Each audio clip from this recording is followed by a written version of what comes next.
जनगण मन हे आपलं राष्ट्रगीत 1911 मध्ये रवींद्रनाथ टागोर यांनी पोयम म्हणून लिहिलं होतं. 27 डिसेंबर 1911 ला भारतीय राष्ट्रीय काँग्रेसच्या कलकत्ता येथील अधिवेशनात हे त्यांनी सादर केलं. त्यानंतर 1912 ला ब्राह्मो समाजाच्या तत्वबोधिका या जर्नलमध्ये ते पब्लिश करण्यात आलं. 1919 मध्ये मार्गरेट कझेन यांनी याला संगीत दिलं व त्याला एक रिदीम प्राप्त झाली. व त्यानंतर 1941 मध्ये सुभाषचंद्र बोस यांच्या आझाद हिंद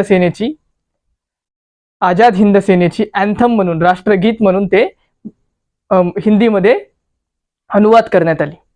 त्यानंतर 14 ऑगस्ट 1947 ला भारत हा सार्वभौम झाल्यानंतर संविधान सभेमध्ये ते सर्वांनी गायलं गेलं.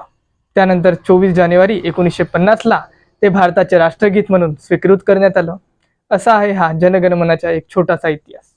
धन्यवाद मित्रांनो.